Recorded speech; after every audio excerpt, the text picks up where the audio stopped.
नमस्कार, property junction में आप सबका स्वागत है। मैं हूं पल्लवी नागपाल चैरत। आज हम बात करेंगे एक ऐसे पहलू की जिसे अक्सर नजरअंदाज कर दिया जाता है, लेकिन यही वो पहलू है जो घर की नींव भी बनाता है। जी हां, हम बात कर रहे हैं क्वालिटी कंस्ट्रक्शन की। कई बार बायर टाइमलाइन और बजट पर तो टिक जाते हैं, लेकिन जब बात क्वालिटी की आती है तो घर जो है वो सालों तक नहीं टिकता है। दीवारें दरकने लगती हैं, फिटिंग्स खराब होने लगती हैं और बात तो कोर्ट कचहरी तक भी पहुंच जाती है। तो कैसे आप ये पहचान करें कि आपका घर वाकई में क्वालिटी कंस्ट्रक्शन से बना है या नहीं, आज हम इसी बारे में बात करने जा रहे हैं। आज हम चर्चा करेंगे कि क्या बिल्डर की दी गई स्पेसिफिकेशंस पर भरोसा किया जा सकता है या फिर नहीं। इसके अलावा हम चर्चा इस बारे में भी करेंगे कि मिट्टी की क्वालिटी क्या कहती है आपके घर के बारे में। जी हाँ, ये जानना भी जरूरी है कि मिट्टी की क्वालिटी कैसी है जहां पर आपका घर बना हुआ है।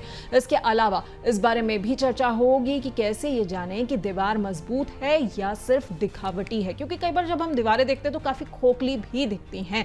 और इसके अलावा एक अहम मुद्दा ये भी रहेगा जिसके बारे में जानने की कोशिश करेंगे कि क्या रेरा करता है घर की क्वालिटी जानने में मदद।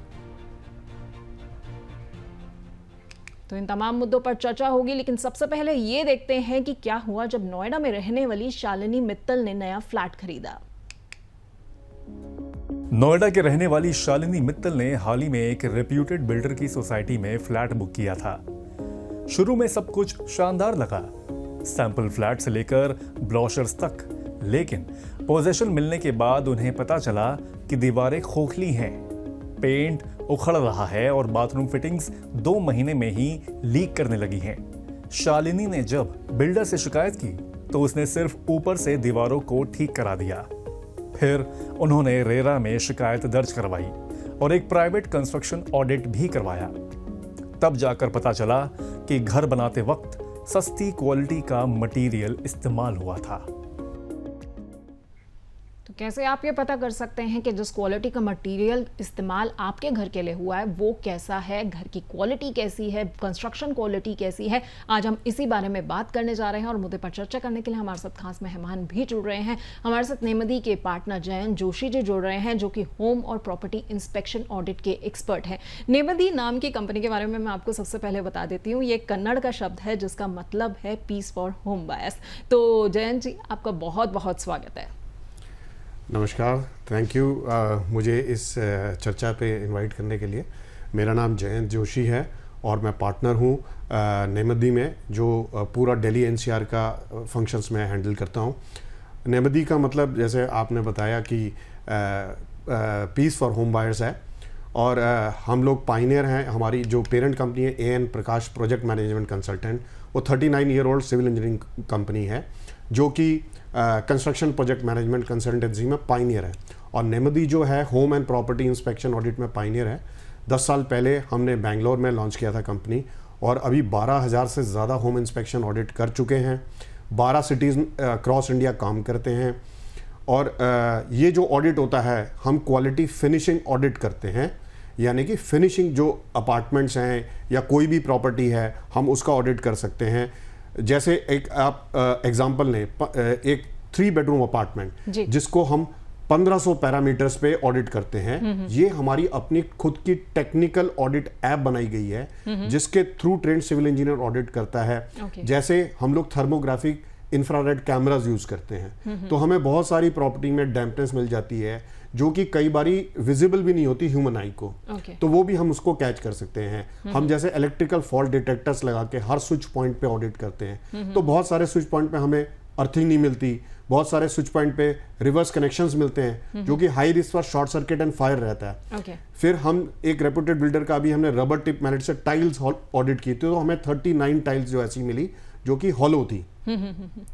तो इस तरह से जितने भी फॉल्ट मिलते हैं इंजीनियर उनका फोटोग्राफ खींचता है, उसको डिस्क्राइब करता है ऐप में क्या फॉल्ट है और फिर वो ये जो ऑडिट प्रोसेस होता है 7-8 घंटे का रहता है।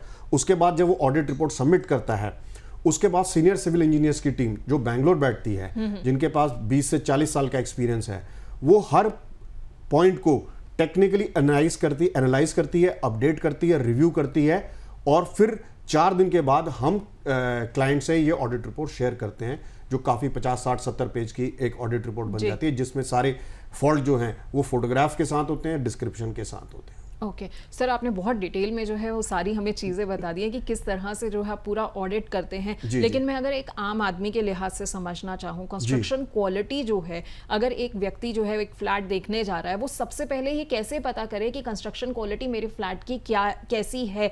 क्या ऐसी बुनियादी चीज़ें हैं जो उसे पता होनी चाहिए, ताकि अगर उसे कहीं पर भी हल्का सा डाउट हो रहा है तो वो आपके साथ जुड़ सकता है या किसी और व्यक्ति के साथ जुड़ सकता है कि भाई मेरे कंस्ट्रक्शन फ्लैट की कंस्ट्रक्शन क्वालिटी एक बार आप ऑडिट करा दीजिए। तो ये जरा पहले बताइए कि एक आम बायर को कैसे ये देखना पड़ेगा, समझना पड़ेगा कि यहाँ पे तो मुझे कुछ गड़बड़ लग रही है, कंस्ट्रक्शन क्वालिटी ठीक नहीं है। देखिए, जब भी हम ऑडिट करते हैं, फिनिशिंग ऑडिट जब भी हम करते हैं, वो जब लेटर ऑफ पोजेशन बायर के पास आता है उसके बाद ऑडिट किया जाता है जी। तो अब हम जितनी भी प्रॉपर्टी देखते हैं उसमें जिसको हम फॉल्ट्स या स्नैग्स बोलते हैं वो हमें मिलते ही मिलते हैं। मेरे हिसाब से तो जो भी बायर खरीदे वो quality home inspection audit, finishing audit जरूर कराए। जहां तक रही स्ट्रक्चरल की का पहलू, तो जो भी आजकल अथॉरिटीज हैं उन्होंने और रेरा ने ये मैंडेटरी कर दिया कि उनको स्ट्रक्चरल ऑडिट कंपलसरी है। जब तक कि बिल्डर स्ट्रक्चरल ऑडिट नहीं कराता तब तक ऑक्यूपेंसी सर्टिफिकेट या ओसी उसे नहीं मिलता। अच्छा जी, वहां तक तो ठीक है। उसके बाद जो है वो हम फिनिशिंग का ऑडिट करके वो सारी कमियां निकाल देते हैं। फिर बायर बिल्डर के पास जाता है और सारा दिखाता है कि इतने फॉल्ट्स मिले हैं, और फिर मैं आपका पोजीशन तब लूंगा जब आप इनको चीज़ों को रेक्टिफाई करके दोगे। ठीक है जी। अब अगर मैं बात करूं तो जैसे एक आम आदमी जब है जाता है अपना फ्लैट देखने, सब कुछ अच्छा दिखता है क्योंकि बड़ा अच्छा सा पेंट हुआ पड़ा होता है, एकदम सब कुछ चमचमाता हुआ नजर आ रहा होता है। जब वो वहां पे रहना शुरू करता है, पानी का इस्तेमाल करेगा, तो पता लगेगा कि अच्छा घर में सीलन आ रही है। लेकिन कई चीजें ऐसी हैं जो हमें बाद में रहने पर पता लगती है। बट ऐसे कुछ तरीका है जिससे एक व्यक्ति को पहले थोड़ा सा समझ आ जाए कि मेरे जो फ्लैट में ये दिक्कत आ सकती है, तो वो पहले ही बिल्डर से बात कर ले, क्योंकि एक बार पोजेशन लेने के बाद जो है ना बिल्डर को चेस करना बहुत मुश्किल हो जाता है। जी, देखिए, ये जो मैंने आपको बताया कि ये जो हम ऑडिट करते हैं ये पोजेशन से पहले ही करते हैं। जी। तो पोजेशन से पहले जितने फॉल्ट्स होते हैं वो आ जाते हैं, और जब क्या कहते हैं बिल्डर उसको 1-1.5 महीना जो भी टाइम लेता है उसको रेक्टिफाई करता है, उसके बाद हम एक और भी ऑडिट का ऑप्शन बायर को देते हैं जिसे हम डी स्नैगिंग ऑडिट बोलते हैं। जी। तो जितने कमियां हमने निकाल के दी थी उन कमियों का दोबारा हम ऑडिट करते हैं जब बिल्डर उनको बोलता है कि ये रेक्टिफाई हो चुकी हैं। ओके। जी। तो लेकिन क्या ये सारी चीज़ें जो है एक व्यक्ति को पहले, मैं आम बायर के हिसाब से बात कर रही हूँ, अगर उसने कभी नहीं सोचा कि भाई मैं जाकर एक बार ऑडिट कराता हूँ फ्लैट की कि भाई कैसा इसका डिज़ाइन, मतलब कैसा जो है इसकी क्वालिटी है, लेकिन मैं अगर वहाँ पे घर पे जाके रहती हूँ तो मुझे 4 चीज़ें पता लगती है। पहले जो है आपकी कंपनी सब कुछ बता देती है कि भाई ये दिक्कत आ जाएगी क्या? मैंने जैसे आपको बोला कि हम 1500 पैरामीटर में ऑडिट करते हैं, अलग अलग सिविल इंजीनियरिंग टूल्स यूज करते हैं, और ऑडिट भी सिविल इंजीनियरिंग करता है। जैसे इसके अलावा जैसे हम बहुत सारी चीजें करते हैं, जैसे हम सर्च लाइट से यूज करते हैं, तो उससे हमारे को क्या जो अंडुलेशंस हैं, पेंट में कमियां हैं, प्लास्टर में कमियां हैं, चिप ऑफ है, वो सारी चीजें मिल जाती हैं। जैसे हम प्लम बॉब यूज करते हैं सिविल इंजीनियरिंग के लिए, तो डोर विंडो के अलाइनमेंट चेंज करते हैं। तो जो ये ऑडिट होता है ये काफी एक्सटेंसिव रहता है। जैसे कि हम लोग जो बिल्डर ने स्पेसिफिकेशन मेंशन किए होते हैं बायर्स के लिए, क्या क्या ब्रांड यूज करेंगे, वो भी हम चेक करते हैं कि वो इनकॉर्पोरेट किए गए हैं कि नहीं किए गए। अच्छा, यानी कि जो बिल्डर जो है ब्रोशर में बहुत सारी चीजें मेंशन करता है, जैसे मैं बाथरूम फिटिंग्स की बात करती हूँ, और खासतौर पर हमने एनसीआर में देखा है कि हमेशा ब्रोशर में मेंशन होती है कि इस क्वालिटी की बाथरूम फिटिंग रहेंगी, जो कि 1-2 साल के बाद उन पे जंग लग जाता है, क्योंकि एनसीआर में नोएडा वगैरह का पानी ही ऐसा है। तो क्या आप लोग बाथरूम फिटिंग्स वगैरह सब चीजें क्रॉस चेक अच्छे से करते हैं? जी, जो ब्रांड मेंशन किए होते हैं, जनरली आजकल जो भी सेल एग्रीमेंट रहता है उसमें बिल्डर लिखता है कि 3-4 ब्रांड्स के नाम देता है, तो हम वो इंश्योर करते हैं कि वही ब्रांड्स का इस्तेमाल किया गया है। ठीक है। और जैसा कि आपने बताया कि स्ट्रक्चरल जो चीज़ें होती हैं वो सारी पहले अप्रूव होती हैं, उसके ऑडिट के बाद अप्रूव होती हैं, और उसके बाद ही जो है ओसी दिया जाता है अथॉरिटी की तरफ से। स्ट्रक्चरल ऑडिट कंटिन्यूस रहता है, हर स्टेज पे रहता है, और वो जो स्ट्रक्चरल ऑडिट की जो रिपोर्ट होती है वो जो भी अथॉरिटी है उसमें वो सबमिट होती है, और उसी के बेसिस पे ऑक्यूपेंसी सर्टिफिकेट मिलता है। ठीक है, ये तो ऑक्यूपेंसी यानी कि ऑक्यूपेंसी सर्टिफिकेट ओसी की बात हो गई, क्योंकि स्ट्रक्चरल डिजाइन एक बहुत बड़ी चीज है। जरा सा भी कुछ अगर भूकंप वगैरह के झटके आएंगे तो स्ट्रक्चर पूरा हिल जाता है, इसलिए ये सारी चीजें होनी होती है। लेकिन जैसे हम फ्लैट की ही बात कर रहे थे, घरों के अंदर की क्वालिटी की बात कर रहे थे, क्या इससे जुड़ा हुआ भी कोई सर्टिफिकेट होता है जो बिल्डर के लिए प्राप्त करना जरूरी होता है? जो स्ट्रक्चरल ऑडिट होता है उसमें कई सारे पार्ट होते हैं, जैसे कि जो स्ट्रक्चरल इंजीनियर होता है उसमें वो सैंपल ऑडिट करता है, जैसे कि वो कुछ टुकड़े तोड़ेगा बिल्डिंग में से, या जो स्ट्रक्चरल ऑडिटर आएगा वो बीम्स में से तोड़ेगा, तो वो थोड़ा सा डिस्ट्रक्टिव ऑडिट होता है और उनको लैब में भेजता है। और लैब में जब जो अप्रूव्ड गवर्नमेंट लैब्स होते हैं वो उसके टेस्टिंग करते हैं प्रॉपर और उसकी रिपोर्ट देते हैं, तो वो रिपोर्ट भी स्ट्रक्चरल ऑडिट का पार्ट होती है। पर मैं फिर भी एक चीज समझना चाहती हूँ, हमने देखा है खास तौर पर, चूंकि फ्लैट जो ज्यादातर हाई राइज बिल्डिंग्स हैं वो नोएडा में है या फिर गुड़गांव में है, लोग जब वहां पे रहने लग जाते हैं 2-3 के साल के बाद जो है वहां पे दिक्कतें आनी शुरू हो जाती हैं, दीवारों में सीलन आने लग जाती है, या तो ठीक से ऑडिट्स नहीं स्ट्रक्चरल में उस टाइम पे होते हैं, कि क्या दिक्कत आती है? क्योंकि उस वक्त पे जो है 2-3 साल के बाद बिल्डर्स भी अपने हाथ खड़े कर देते कि अच्छा अब हम इसमें कुछ नहीं कर रहे हैं, अब आपको जो काम कराना है आपको खुद कराना होगा। दीवारों में से पपड़ी जो है वो निकलने अलग से लग जाती है, और पेंट्स तो खैर वो तो बाद में लोगों को खुद कराने ही पड़ते हैं, लेकिन ये जो छोटी छोटी चीजें हैं ये बहुत ज्यादा परेशान करती हैं। अब जैसे ये बोले, जैसे क्वालिटी फिनिशिंग ऑडिट है जो हम करते हैं, तो उसकी मार्केट में अवेयरनेस ही नहीं है, तो बहुत सारे मतलब मैं समझता हूँ कि 99.9% लोग कराते ही नहीं है। अच्छा, तो बहुत कम लोग जो हैं जो अवेयर हैं इसके बारे में। इसके अलावा आपने कहा कि बिल्डर 1-2 साल के बाद वो कर देता है, लेकिन रेरा में एक 14.3 क्लॉज आ गया है जो कहता है कि डेट ऑफ पोजेशन से 5 साल तक कोई भी स्ट्रक्चर या फिनिशिंग में कोई भी एरर आएंगे तो उसके लिए builder is legally bound to rectify it within 30 days of bringing to his notice. ये एक क्लॉज आ चुका है रेरा में 5 साल तक, लेकिन ये जो है उन्हीं के पास होगा जो रेरा में सर्टिफाइड रजिस्टर्ड बिल्डर्स है। मैं उनकी भी बात कर रही हूँ जो बहुत पुराने बिल्डर्स हैं, और चूंकि रेरा जो है वो 2016 से आया हुआ, उससे पहले की 2017 से, तो पहले की भी जो बिल्डिंग्स वगैरह हैं उसमें भी काफी लोगों को परेशानियां झेलनी पड़ती रहती है तो उनके लिए काफी दिक्कत हो जाती है, इसलिए मैं उन्हीं के लिए समझती हूँ। आपने क्वालिटी फिनिशिंग ऑडिट का जिक्र किया और एक स्ट्रक्चरल ऑडिट का, इन दोनों के बीच में डिफरेंस कहाँ पे आता है? क्या क्या डिफरेंस जो है वो रहता है, ताकि एक आम आदमी के लिए समझना बहुत जरूरी है कि क्यों जो स्ट्रक्चरल ऑडिट बिल्डर कराता है उसके अलावा उसे क्वालिटी फिनिशिंग ऑडिट भी कराना चाहिए। ऐसे कई सारे बैंगलोर में रेप्यूटेड बिल्डर हैं जो क्वालिटी कॉन्शियस हैं। अभी हमारे पास उन्होंने आना शुरू कर दिया है, और बहुत सारे बिल्डर हैं जो अपने प्रॉपर्टी के मतलब बल्क में 500-600 फ्लैट्स ऑडिट कराते हैं। क्यों? थर्ड पार्टी उसको ऑडिट कहा जाता है। वो ऑडिट कराते हैं और उसके ऑडिट के बाद देते हैं। इनफैक्ट वो जो रिपोर्ट होती है ऑडिटर की हमारी, वो क्लाइंट से शेयर भी करते हैं कि हमारे इतने फॉल्ट आए थे, हमने स्नैगिंग ऑडिट ये किया था, उसके बाद दूसरा ऑडिट उन्होंने किया, डी स्नैगिंग ऑडिट किया था, तो मतलब मान लीजिए ये इस अपार्टमेंट में 150 फॉल्ट आए थे और ये सारे फॉल्ट सेकंड ऑडिट में रेक्टिफाई हो गए, तो वो रिपोर्ट भी शेयर करते हैं। तो ऐसा नहीं है, जो क्वालिटी कॉन्शियस बिल्डर हैं वो इस बारे में अवेयर हो रहे हैं और वो समझ रहे हैं कि अगर हम क्वालिटी प्रोडक्ट देते हैं कस्टमर को तो हमारी गुडविल बढ़ेगी, हमारे पास रेफरल सेल्स आएंगी, जो भी बायर अगर अच्छा प्रॉपर्टी देखेगा वो 10 लोगों को रिकमेंड करेगा।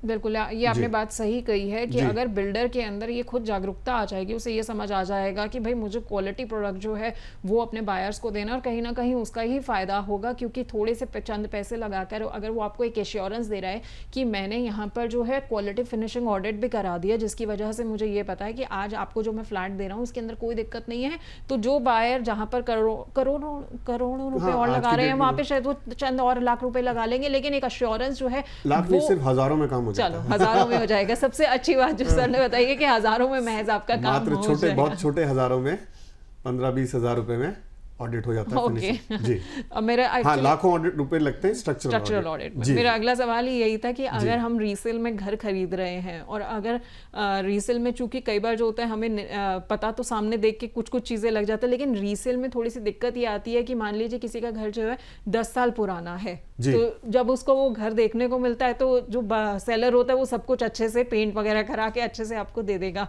तो ऐसे में कितना ज़रूरी हो जाता है कि हम ये ऑडिट जो है वो करवाएं और कितना खर्चा आएगा रीसेल घर में हमें ऑडिट कराने में?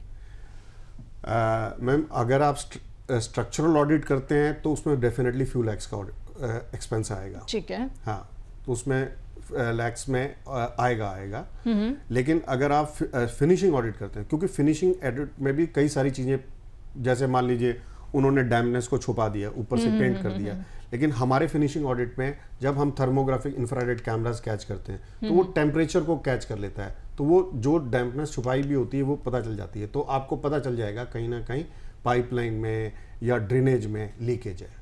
ओके अच्छा, एक चीज़ और मैंने देखी है, जब भी हम घर खरीदते हैं, चाहे वो फ्लैट हो या एक बना बनाया हमने विला खरीदा है, तो उसके अंदर लोग क्या करते हैं, सबसे पहले जाकर जो है वो एक कील लेते हैं और हथौड़े से ठोक के देखते हैं कि भाई दीवारें जो हैं उसमें से कुछ ऐसा तो नहीं है कि मिट्टी वगैरह से निकल रही है, आराम से कील लग रहा है, नहीं लग रहा। तो ये जो हैमर और नेल टेस्ट होता है, क्या वाकई इससे जो है हमें स्ट्रक्चरल इश्यूज पता लग सकते हैं या ये सिर्फ हमारे लोगों के मन का वहम है? ये सिर्फ सुपरफिशियली ऊपर चेक करता है, प्लास्टर की जो ऊपर की क्वालिटी है, वो स्ट्रक्चर की क्वालिटी नहीं चेक कर सकता। स्ट्रक्चर की क्वालिटी चेक करने के लिए आपको स्ट्रक्चरल इंजीनियर हायर करना ही पड़ेगा, और स्ट्रक्चरल इंजीनियर को उसमें से सैंपल जो है तोड़ के लैब भेजना पड़ेगा। जब तक कि लैब की टेस्ट रिपोर्ट नहीं आती, कोई भी सिविल इंजीनियर, कोई भी स्ट्रक्चरल इंजीनियर सिर्फ देख के उसकी क्वालिटी का मापदंड नहीं जांच कर सकता और नहीं बता सकता कि वो अच्छा है कि नहीं है, जब तक कि एक लैब टेस्ट से रिपोर्ट नहीं आती। ठीक है, तो नेल और हैमर टेस्ट हम में से बहुत से लोग जो हैं वो अक्सर करते हैं जब भी वो एक घर खरीदने जाते हैं। तो जैसा कि जयंत जी ने बताया है कि इससे जो है आपको ऊपर की चीज़ थोड़ी बहुत शायद पता लग जाएगा कि अच्छा यहाँ पर पेंट जो है किस तरीके से हुआ है, किस तरीके से जो है अंदर सीमेंट वगैरह लगा है। लेकिन अगर स्ट्रक्चर आपको देखना है कि वाकई कितना मजबूत है या नहीं है, तो आपको एक अच्छे से ऑडिट करवाना पड़ेगा, चूँकि जैसा कि जयंत जी ने बताया कि वो सारी चीज़ें जो हैं वो एक बार लैब में चेक होने के लिए जाएंगी, उसके बाद ही आपको बाकी की चीज़ें जो है वो पता लग जाएंगी। अच्छा जयंत जी, वॉल की थिकनेस जो है वो सिर्फ डॉक्यूमेंट्स में कंफर्म करना ज़रूरी होता है, क्योंकि बिल्डर्स हमें लिख के दे देते हैं कि मेरी दीवारों की, कमरों की दीवारों की थिकनेस मैंने इतनी है, या इसका भी हमें ऑडिट करवाना चाहिए? देखिए, जब हम फिनिशिंग ऑडिट करते हैं तो जब हम उसमें क्या कहते हैं कारपेट एरिया कैलकुलेट करते हैं या उसमें लिवेबल एरिया कैलकुलेट करते हैं, तो वॉल्स का उसमें अपने आप थिकनेस चेक हो जाती है, तो वो लोग हम करते हैं। और वैसे अगर खुद भी बायर कर रहे हैं तो उनको थिकनेस तो बहुत इजी है, वो तो आप इंच टेप से भी चेक कर सकते हैं, वो चेक करनी चाहिए। ठीक है, चेक आपको भी करनी चाहिए और ऑडिट में जो है ये चीज़ें चेक हो सकती हैं। खैर, इस बीच में कुछ हमारे दर्शकों के सवाल आ गए हैं, तो कुछ हम सवालों को शामिल कर लेते हैं, फिर अपनी इस चर्चा को आगे बढ़ाएंगे। जयपुर से नीलम अग्रवाल का हमारे पास सबसे पहला जो है वो सवाल आया। ये कह रही हैं कि मेरे नए घर की दीवारों में 1 साल के अंदर ही दरारें आने लग गई हैं, तो क्या ये पेंट की दिक्कत है या फिर स्ट्रक्चरल इशूज़ भी हो सकते हैं? देखिए, इसको बिना जांच करे हुए बता पाना बड़ा मुश्किल है। अगर जो दरारें हैं उनकी चौड़ाई या उनकी गहराई 5 mm या 5 mm से ज़्यादा है, तो वो तो स्ट्रक्चरल डिफेक्ट बताता है। ठीक है, तो अगर या दरारें सीढ़ी नुमा हैं, अगर सीढ़ी नुमा है तो भी वो स्ट्रक्चर की कमजोरी बताता है, या स्ट्रक्चर बैठ रहा है या मटेरियल प्रॉपर यूज़ नहीं किया गया। लेकिन अगर आप इसको प्रोफेशनल तरीके से करना, उसकी जांच करना चाहते हैं, तो आपको स्ट्रक्चरल इंजीनियर हायर करना पड़ेगा। ऐसे बिना जांच किए बताना प्रोफेशनल नहीं होगा। ठीक है नीलम जी, तो स्ट्रक्चरल इंजीनियर को अगर आप हायर करेंगे तो वो आपको बेहतर तरीके से जो है वो बता पाएगा कि आखिरकार ये जो दरारें आ रही हैं इसकी वजह क्या है। अगला सवाल जो है वो पटना से मनीषा राय का है। ये कह रही हैं कि क्या बिल्डर की तरफ से दी गई सॉइल टेस्ट रिपोर्ट को सही माना जाए या फिर हम उसे वेरीफाई करें, तो कैसे करें? मेरा ये मानना है, क्योंकि सॉइल जो टेस्ट रिपोर्ट होती है वो बहुत इम्पॉर्टेंट होती है कि लोड कितना ले पाएगा और कई पैरामीटर्स में वो मीट कर पाएगी नहीं करेगी, तो अपने आप से भी आपको मेरे हिसाब से सॉइल टेस्ट रिपोर्ट करानी चाहिए। भारत सरकार द्वारा कई मान्यता प्राप्त लैब्स हैं जो वो टेस्ट करते हैं, आप उसको टेस्ट कराएं और बिल्डर की और उस रिपोर्ट को कंपेयर करें, क्या वो एक जैसी हैं। अगर बहुत ज़्यादा फ़र्क है तो वो आप डेफिनेटली बिल्डर को क्वेश्चन करना चाहिए। ठीक है, तो आपको टेस्ट की रिपोर्ट जो है एक बार करवाना चाहिए, सॉइल टेस्ट जो है वो चेक ज़रूर करवाना चाहिए, ताकि आपको पता हो कि जहाँ पर आपका घर बन रहा है या बना हुआ है आखिरकार उसकी मिट्टी जो है वो कैसी है। जैसा कि जयंत जी ने बताया, सॉइल पे काफ़ी चीज़ें जो है वो निर्भर करती हैं। अगला सवाल हमारे पास आया चंडीगढ़ से अदिति मेहता का। ये कह रही हैं कि एक अंडर कंस्ट्रक्शन फ्लैट बुक किया है, क्या मैं थर्ड पार्टी से इसके कंस्ट्रक्शन क्वालिटी की जाँच करवा सकती हूँ? ये आपका कंज्यूमर राइट है। आप डेफिनेटली एक स्ट्रक्चरल इंजीनियर हायर कर सकते हैं जो वेरियस स्टेज ऑफ कंस्ट्रक्शन पे ऑडिट करेगा और आपको ऑडिट रिपोर्ट देगा। तो ये आपके विद इन कंज्यूमर राइट में है। ठीक है, तो ये आपके कंज्यूमर राइट्स में अदिति जी कि आप जो है इंजीनियर से जांच ज़रूर करा सकती हैं, और आपको करवानी भी चाहिए, क्योंकि जब हम घर खरीदते हैं तो हम महज एक घर नहीं खरीद रहे हैं, बल्कि अपनी पूरी ज़िंदगी की पूंजी लगाकर अपना एक सपना पूरा कर रहे हैं। तो कहीं आपका सपना जो है चकनाचूर ना हो जाए, इसके लिए बहुत ज़रूरी है कि आप पहले ही सारे प्रिकॉशंस ले लें। खैर जयंत जी, मैं आपके पास वापस आऊँगी, लेकिन इस बीच में मेरे साथ जो है वो मेरे सहयोगी अभिषेक भी जुड़ रहे हैं। अभिषेक जो है वो हमें कुछ और जानकारी देने जा रहे हैं।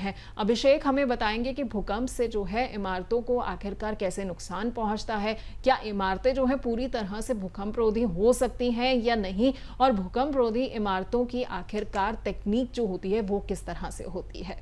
अपना घर जो होता है वो हर किसी का सपना होता है, और हर कोई चाहता है कि जो उसका घर है वो हर तरह की नेचुरल कैलामिटी जो होती हैं उससे सेफ रहे, खास तौर पर भूकंप से।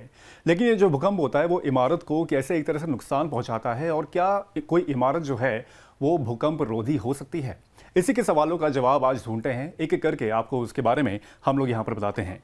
तो पहले ये जान लेते हैं कि भूकंप से इमारतों को नुकसान जो है वो कैसे पहुँचता है। तो जैसे कि आप देख सकते हैं कि बिल्डिंग का हिलना, बिल्डिंग भूकंप ज़मीन को पूरी तरह से एक तरह से हिला देती है, और झटका जो होता है वो इमारत की नींव तक को पूरी तरह से हिला देती है। तो एक तरह से जब भूकंप आता है तो जब ये हिलती है, अगर ज़्यादा ग्रेविटी का हुआ तो बिल्डिंग पूरी तरह से धराशायी भी हो सकती है। कमज़ोर नींव, अगर कमज़ोर नींव होती है तो इमारतें साइड से लगने वाले झटकों को झेलने के लिए जो नहीं बनी होती हैं वो पूरी तरह से गिर जाती हैं।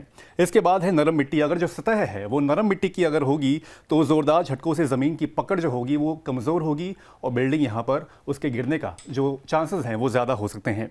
इसके अलावा आप ये जानते हैं कि क्या इमारतें पूरी तरह से भूकंप रोधी हो सकती हैं? तो इसका जवाब यह है कि पूरी तरह से तो जो इमारतें होती हैं वो भूकंप रोधी नहीं हो सकती हैं। 100% तक तो भूकंप रोधी कतई नहीं हो सकती हैं, क्योंकि आधुनिक तकनीक से, एक तरह से अगर कहा जाए तो आधुनिक तकनीकों से और डिज़ाइन से हम भूकंप के असर को पूरी तरह से एक तरह से रोक सकते हैं। जैसे कि अर्थक्वेक रेजिस्टेंट डिज़ाइन, ये एक ऐसा स्ट्रक्चर आया है जो लोगों की जान और संपत्ति की एक तरह से सुरक्षा कर सकता है। इसके अलावा क्या है, इसमें स्ट्रक्चर, डिज़ाइन और मटीरियल तीनों का योगदान एक तरह से इसमें होता है, जो कि अव्वल क्वालिटी के होते हैं।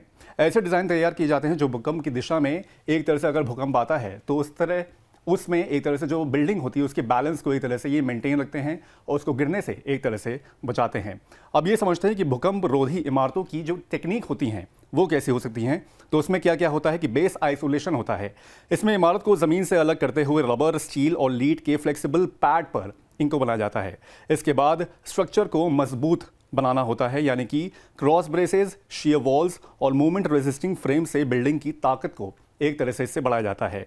तीसरे नंबर की अगर बात करें तो फिर इसी में शामिल होता है शेयर वॉल्स। शेयर वॉल्स क्या होती हैं? ये दीवारें भूकंप की लहरों को रोकने और बांटने में एक तरह से मदद करती है। उसके अलावा है मोमेंटम रजिस्टरिंग फ्रेम।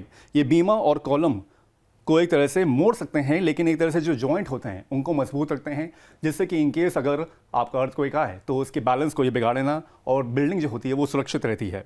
और आखिर में होता है डायाफ्राम्स, जो कि छत, फ्लोर और डेक जैसी चीज़ों को तनाव से एक तरह से उसको रोकती हैं। तो ये है कुल मिला के अर्थक्वेक को लेकर एक तरह से जो बिल्डिंग पर जो इसका इफेक्ट रहता है उसका क्या असर होता है, कैसे जो नई टेक्निक आ रही है उससे कैसे इनका बचाव हो सकता है। तो इसकी पूरी जानकारी ओवर टू यू पल्लवी। बहुत बहुत शुक्रिया अभिषेक आपका इस तमाम जानकारी के लिए। तो वापस चलते हैं जयंत जी के पास। जयंत जी, अर्थक्वेक का ना बहुत ज़्यादा डर है, कहीं ना कहीं मन में एक बहुत डर लगता है, और ख़ास तौर पर जब इतनी बड़ी बड़ी बिल्डिंग्स हैं, जैसे मुंबई जैसे शहर हो गए, आजकल बहुत ज़्यादा बड़ी बड़ी बिल्डिंग्स वहाँ भी बन चुकी हैं। दिल्ली में तो खैर कम है, नोएडा, गुड़गांव हो गए, वहाँ पे जितने भी लोग ऊपर के फ्लोर्स में ज़्यादातर रहते हैं उनमें एक मन में डर होता है कि कल को ऐसा ना हो कि अर्थक्वेक आए और हमारे जो है वो घर ढह जाए ताश के पत्तों की तरह। तो ऐसे में कुछ कंस्ट्रक्शन क्वालिटी में चेक वगैरह जो होते हैं वो अर्थक्वेक रेसिस्टेंस चेक करने के लिए भी होते हैं। जी, जितनी बिल्डिंग बनती हैं वो अर्थक्वेक रेजिस्टेंट होती हैं, दे आर डिज़ाइन कि इस तरह से करें कि वो होती हैं, और अगर वो नहीं होंगी तो जो भी अथॉरिटीज़ हैं वो उसका भी अप्रूव नहीं करेंगी। ये पार्ट होता है स्ट्रक्चरल ऑडिट का ही। ओके जी, ठीक है, ये स्ट्रक्चरल ऑडिट का जो है एक इम्पॉर्टेंट हिस्सा है, लेकिन कंस्ट्रक्शन क्वालिटी के लिए भी कोई एक पैमाना है, कोई मापदंड है, कोई सर्टिफिकेशन है, जैसे कि कोई नेशनल ग्रेडिंग सिस्टम हो गया, BIS की तरह हो गया, कुछ इस तरह, या ISO की तरह हो गया, कुछ ऐसे हैं जी सर्टिफिकेशन? जी बिल्कुल, आपने बहुत अच्छा सवाल किया है। BIS के अंदर नेशनल बिल्डिंग कोड है जिसमें सारे पैरामीटर्स डिफाइन किए हुए हैं, सारे क्वालिटी पैरामीटर्स डिफाइंड हैं और उसमें हैं, तो उन सबको सब बिल्डर्स को, स्ट्रक्चरल इंजीनियर को, सबको फॉलो करना होता है वो पैरामीटर्स, और वो सारे कोड फॉलो करने होते हैं। ठीक है, तो सारे कोड्स जो हैं वो ज़रूर फॉलो करने होते हैं। अगर ऐसा नहीं होता है तो बिल्डर्स को आगे क्लियरेंस जो है वो नहीं मिलती है। अच्छा, आपने जैन जी जिक्र किया था कि रेरा जो है वो काफ़ी हद तक जो है प्रोटेक्शन देता है, 5 साल तक जो है वो तमाम बायर्स को ये प्रोटेक्शन मिलती है कि स्ट्रक्चरल इशू हो गए या किस तरह की जो है फिनिशिंग इशूज़ आ रहे हैं, तो वहाँ पर बिल्डर जो है उसकी रिस्पॉन्सिबिलिटी बन जाएगी कि उसको ये सारी चीज़ें ठीक करनी है। लेकिन अगर इस टाइम पीरियड के बियॉन्ड जो है 5 साल के बाद अगर किसी तरह के बिल्डिंग्स में दिक्कत आती है और खास तौर पर स्ट्रक्चरल इश्यूज को लेकर आती है, तो क्या वहां पर भी बिल्डर्स की लायबिलिटी बनती है? और जितने भी बिल्डर रेरा से पहले के वक्त के हैं और जैसे 2017 से पहले के जितने बिल्डर्स हैं जो बिल्डिंग्स बनी हुई है, अगर उसमें इस तरह के कोई इश्यूज आते हैं तो तब क्या होगा? देखिए, एज पर रेरा 5 इयर्स तक की ही रिस्पॉन्सिबिलिटी होती है। उसके बाद क्योंकि प्रॉपर्टी जो होती है वो RWA को हैंड ओवर हो जाती है, तो उसके बाद का जो रख रखाव है वो RWA की रिस्पॉन्सिबिलिटी हो जाती है। ओके। तो RWA जब ये 5 साल का पीरियड खत्म होता है तो RWA को एक hand over take over audit होता है, जो इस समय हमारी कंपनी करती है साउथ इंडिया में। अभी नॉर्थ में हमने लॉन्च नहीं किया है, लेकिन बैंगलोर वगैरह में होटो audit, hand over take over audit होता है। तो उसमें सारे पैरामीटर्स को ऑडिट किया जाता है कि उसमें क्या कमी है, ताकि बिल्डर उन सबको रेक्टिफाई करके RWA एसोसिएशन को हैंड ओवर करे। Okay, hand over audit, take over audit काफ़ी मायने रखता है। होपफुली जो है नॉर्थ में भी इस तरह की सर्विसेज जो है जल्द देखने को मिले, ताकि RWAs को और जितनी भी होम बायर्स हैं उनको तमाम दिक्कतें ना हो। खैर, अगर आपके भी मन में कुछ सवाल उठ रहे हैं इस मुद्दे से जुड़े हुए या फिर प्रॉपर्टी से जुड़े हुए और कुछ आपके मन में सवाल हैं, तो आप हमें अपने तमाम सवाल भेज सकते हैं। हम जयंत जी से या फिर हमारे किसी भी और एक्सपर्ट से आपके तमाम सवालों के जवाब जो है वो ज़रूर दिलाएंगे। अगर हम आपके आज सवाल शामिल कर पाएँ तो आज ज़रूर करेंगे, नहीं तो अगले शो में हम शामिल करेंगे। बस सिंपल तरीके से आपको अपने सवाल भेजने हैं। सबसे पहले आपको व्हाट्सएप में जाकर लिखना है PROP, यानी कि प्रॉपर्टी का शॉर्ट फॉर्म प्रॉप, और उसके बाद स्पेस देकर जो है अपना क्वेश्चन टाइप करना है। उसके बाद 935054027995 पर जो है अपना सवाल हमें व्हाट्सएप करना है। इसके अलावा इस हमारे शो के लिंक के नीचे, यानी कि यूट्यूब के लिंक के नीचे जो है कमेंट सेक्शन में जाकर भी आप अपने सवाल जो है वहाँ पर टाइप कर सकते हैं। हम आपके सवालों को अपने शो में शामिल ज़रूर करेंगे और अपने एक्सपर्ट के जरिए आपके तमाम सवालों के जवाब दिलाएंगे। क्या जयंत जी कुछ और हमारे पास सवाल आए हुए हैं दर्शकों के, तो कुछ और सवाल भी शामिल कर लेते हैं। इंदौर से संदीप शर्मा का सवाल आया है। वो कह रहे हैं कि बाथरूम फिटिंग्स जो है वो देखने में तो बहुत अच्छी लग रही हैं, लेकिन ये नहीं पता लग पा रहा कि टिकाऊ है या नहीं है, तो कैसे पता करें? देखिए, इसके लिए तो आपको कोई पैरामीटर डिफाइंड नहीं है। आप इसके लिए तो सिर्फ जो ब्रांडेड प्रोडक्ट्स हैं उनके पर जाएं। आजकल बिल्डर भी बस ब्रांडेड प्रोडक्ट ही देते हैं, और एक तो आप ब्रांड चेक करें, उसकी पीछे की गूगल में रिव्यू रेटिंग देखें। उसके अलावा वो जो ब्रांड है वो कितनी वारंटी दे रहा है उस प्रोडक्ट की, वो देखें। आजकल अच्छे अच्छे ब्रांड 3 साल 5 साल की वारंटी देते हैं, तो वो एक मापदंड है जिससे पता चलता है कि उन प्रोडक्ट्स की क्वालिटी बहुत अच्छी है। ठीक है, तो अगर आपके बाथरूम्स में जो है वो फिटिंग ऐसी नहीं है जो किसी एक नोन ब्रांड की हो, तो सबसे पहले तो आपको बिल्डर के पास जाकर यही कहना होगा कि आपको एक अच्छे ब्रांड के जो है बाथरूम फिटिंग्स लगवा के दें, ताकि आपको इस तरह की दिक्कत मैं कुछ ऐड करना जी जी बिल्कुल सर। जिस टाइम आप प्रॉपर्टी परचेज करने जाते हैं तो सेल एग्रीमेंट से पहले आप स्पेसिफाई बिल्डर को, क्योंकि उस टाइम पे जब उसने आपका प्रॉपर्टी बेचनी होती है तो आप सेल एग्रीमेंट में अपने चॉइस के ब्रांड ऐड करा सकते हैं। ओके जी, आप जरूर अपने चॉइस के ब्रांड ऐड करवाएं ताकि आपको गुड क्वालिटी प्रोडक्ट्स मिले। ठीक है, तो ये आपने बहुत अच्छा पॉइंट जो है वो उठाया है। सेल अग्रीमेंट जब होता है, यानी कि अभी आपने फ्लैट नहीं खरीदा है, आपका अग्रीमेंट स्टेज में है, तो उस वक्त जो है आप इस तरह की छोटी छोटी चीज़ों पर ज़रूर ध्यान दीजिए। आप देखिए कि कौन से ब्रांड के जो है आपको बाथरूम फिटिंग्स चाहिए, वो जो है आप सेल अग्रीमेंट में ऐड करवा सकते हैं, उससे आपको फिर आगे जाकर दिक्कत नहीं आएगी। अहमदाबाद से सुषमा बेन पटेल का सवाल है कि अगर प्लाईवुड का इस्तेमाल किया गया है तो क्या दीमक लगने पर भी ट्रीटमेंट कराना बिल्डर की जिम्मेदारी है? जी बिल्कुल, बिल्डर की जिम्मेदारी है। अगर वो कोई भी वुड वर्क आपको दे रहा है तो उसको क्वालिटी टर्माइट ट्रीटमेंट करना ही पड़ेगा।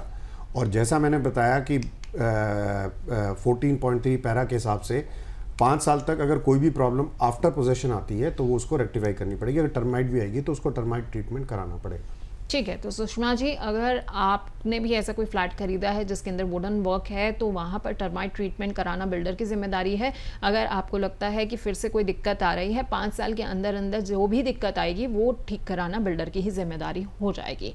अगला सवाल देहरादून से आरव ठाकुर का है। ये कह रहे हैं कि मैं फर्स्ट टाइम बायर हूँ, क्या सिर्फ रेरा रजिस्टर्ड प्रोजेक्ट ही चुनना सही रहेगा? मेरी तो एडवाइस रहेगी कि रेरा रजिस्टर्ड ही प्रोडक्ट लेना चाहिए, कारण कि वो आपको कंज्यूमर राइट देता है और उसके ऊपर एक गवर्नमेंट एजेंसी है जो आपके राइट्स को प्रोटेक्ट करती है। अब आप उसमें एक बहुत अच्छा क्लॉज जो है रेरा में, जो भी आप पहले देखेंगे रेरा से बहुत टाइम तक 10-15 साल तक प्रोजेक्ट डिलीवर नहीं होते थे और बिल्डर भाग जाते थे, प्रोजेक्ट एग्जीक्यूट नहीं करते थे। अब जो भी आप पेमेंट करते हैं उसके लिए एक एस्क्रो अकाउंट खुलता है सारे बायर्स का और 60% पैसा जो है वो उस एस्क्रो अकाउंट में जाता है, जिससे बिल्डर सिर्फ जो कंस्ट्रक्शन रिलेटेड वर्क है उसकी पेमेंट कर सकता है। तो आपके इंटरेस्ट जो है वो प्रोटेक्टेड रहता है। इसके अलावा वो आपको, जैसे मैंने बताया कि आपको 5 साल की एक तरह से वारंटी मिलती है अपार्टमेंट में कि जो भी प्रॉब्लम आएगी वो बिल्डर रेक्टिफाई करके देगा। इस तरह से आपका एक कंज्यूमर राइट बन जाता है। तो आपको निश्चित रूप से रेरा रजिस्टर्ड प्रोजेक्ट में ही इन्वेस्ट करना चाहिए। और ये भी जानना चाह रहे हैं कि कंस्ट्रक्शन क्वालिटी के लिए भी रेरा जो है वो सही रहेगा? जी जी बिल्कुल। ठीक है। तो अगर आपने कंस्ट्रक्शन क्वालिटी को लेकर आपको लगता है कि मुझे टेंशन ना रहे तो रेरा अप्रूव प्रोजेक्ट आपके लिए सही है। और वैसे भी आजकल टाइमली अगर आपको हैंडओवर चाहिए तो आप एक ऐसा ही प्रोजेक्ट चुनिएगा जो रेरा अप्रूव्ड हो। खैर जयंत जी, क्या आने वाले 3 से 5 साल में आपको लगता है कि भारत में कंस्ट्रक्शन क्वालिटी को लेकर, नियमों को लेकर हम कुछ बड़े बदलाव देख सकते हैं? क्योंकि आज भी काफ़ी ज़्यादा जो है वो काफ़ी होम बायर्स की एक चिंता बड़ी रहती है और बहुत ज़्यादा जो है लोग, जैसा आपने खुद ही बताया कि अभी ऑडिट नहीं कराते क्योंकि कहीं ना कहीं जागरूकता की भी कमी है। जी जी जी। तो आपको लगता है कुछ बदलाव जो है आने वाले वक्त में होगा? हम तो बिल्कुल सोचते हैं कि देखिए, जैसे जैसे रेरा आ रहा है तो जो कुछ ना कुछ कंज्यूमर राइट्स तो मिले हैं, कंज्यूमर प्रोटेक्शन मिली है। आने वाले टाइम में गवर्नमेंट भी काम कर रही है तो आने वाले टाइम में और इम्प्रूव होगा। अब जैसे मैंने आपको बताया था कि जो quality civil engineering finishing audit है वो आज की डेट में स्टैट्यूटरी नहीं है इंडिया में, लेकिन जो डेवलप कंट्रीज हैं जैसे यूएस है, यूरोप है, ऑस्ट्रेलिया है, वहाँ पे फिनिशिंग ऑडिट भी स्टैट्यूटरी या कंपलसरी है। उसके बिना सर्टिफिकेट के कोई भी प्रॉपर्टी बेचे ही नहीं जा सकती। तो हम उम्मीद करते हैं आने वाले टाइम में जो क्वालिटी फिनिशिंग ऑडिट है वो भी स्टैट्यूटरी या लीगल और या कंपलसरी हो जाएगा। ठीक है, तो फिनिशिंग ऑडिट जो है वो होनी भी कंपलसरी है। लेकिन आज के वक्त में आपको लगता है कि एक आम आदमी को जो है ना ये खुद ही करा लेना चाहिए? जैसे हम एक गाड़ी भी खरीदते हैं अगर 5-7 लाख की तो उसकी एक बार इंस्पेक्शन जरूर कराते हैं। अगर सेकेंड हैंड भी है तो कहेंगे मैकेनिक से कि भाई तुम अच्छे से एक बार चेक करके बताओ सब ठीक ठाक है। लेकिन जब हम इतना करोड़ों का घर खरीदते हैं तब हम कोई ऑडिट नहीं कराते हैं। तो मुझे लगता है कि होम बायर्स को खुद भी ये जिम्मेदारी थोड़ी सी उठानी चाहिए। इनफैक्ट जैसे आपने कार्स का बोला, कई सारी professional pre delivery inspection companies आ गई हैं, तो हम भी प्री डिलीवरी इंस्पेक्शन ऑडिट ही करते हैं प्रॉपर्टी का। तो जब आप 10-15 लाख 20 लाख की कार के लिए ऑडिट करा रहे हैं तो आज की डेट में आप अगर नोएडा गुड़गांव में देखें तो कोई भी प्रॉपर्टी कई करोड़ में जाती है, तो उसके लिए तो आपको ऑडिट निश्चित रूप से कराना चाहिए। ठीक है, ऑडिट जो है आपको ज़रूर कराना चाहिए। इससे जो है कम से कम आप टेंशन फ्री हो जाएंगे कि आपके घर की क्वालिटी जो है वो कैसी है। अगर आप ऑडिट कराएंगे तो ये आपकी बेहतरी के लिए है क्योंकि आप निश्चिंत होकर जो है वो घर खरीद पाएंगे। आपने भी बड़ा अच्छा एग्जाम्पल दिया था कि यूएस और यूरोप में जो है ये मैंडेटरी है। आखिर में मैं आपसे बस यही जानना चाहूँगी, आपको लगता है आने वाले वक्त में जो है ये चीज़ें भारत में भी मैंडेटरी हो जाएंगी? क्योंकि इंडिया भी काफ़ी हद तक जो है अब यही कोशिश कर रहा है कि लोगों को, कंज्यूमर्स को जो है वो दिक्कत कम हो। तो ये मैंडेटरी करना भी अब बहुत ज़रूरी हो गया कि क्वालिटी फिनिशिंग जो है उसके लिए भी एक होम बायर निश्चिंत हो जाए। नहीं, अब मैंने जैसे बताया, जैसे हमने 10 साल पहले लॉन्च किया था, तो अब बहुत सारे बिल्डर भी उसके समझ रहे हैं उसके, और वो बहुत सारे बिल्डर अपने आप से ही क्वालिटी फिनिशिंग ऑडिट करा के दे रहे हैं। तो आने वाले टाइम में हमारे को पूरी उम्मीद है कि ये भी एक लीगल और स्टैट्यूटरी मैंडेटरी हो जाएगा। ठीक है, हम भी उम्मीद करते हैं कि ये जो है मैंडेटरी हो जाए, गवर्नमेंट की तरफ से हो जाए, ताकि जब भी एक व्यक्ति घर खरीदे तो जैसे कि वो ओसी लेता है तो उसको ये एक निश्चिंतता रहती है कि इसमें स्ट्रक्चर में कोई इशू नहीं है, ताकि उसको ये जब ऑडिट की रिपोर्ट मिले क्वालिटी फिनिशिंग की तो उसको ये भी तसल्ली हो जाए कि मेरे घर के अंदर की दीवारों में भी किसी तरह की कोई दिक्कत नहीं है। तो बहुत बहुत शुक्रिया जयंत जी आपका, आप हमारे साथ जुड़े, आपने हमें बहुत अच्छे से जो है ये सारे पैमाने समझा दिए हैं कि किस तरीके से एक आम आदमी को जो है ये जानना होगा, समझना होगा कि उसके घर के अंदर की क्वालिटी कैसी है और कैसे जो है वो ऑडिट के जरिए ये सब चीजें जांच करवा सकता है। बहुत बहुत शुक्रिया आपका। Thank you so much. Thank you very much. Thank you for inviting. Thank you sir. तो आज के एपिसोड से हमें ये तो समझ में आ गया है कि क्वालिटी सिर्फ एक टेक्निकल शब्द नहीं है, ये आपके सपनों के घर की उम्र को तय करता है। आपको बजट का भी ध्यान रखना है, क्वालिटी से लेकिन समझौता बिल्कुल नहीं करना है। याद रखें कि छोटे से छोटी डिटेल भी मायने रखती है, इसलिए घर खरीदने से पहले क्वालिटी की जांच अच्छे से जरूर करा लें।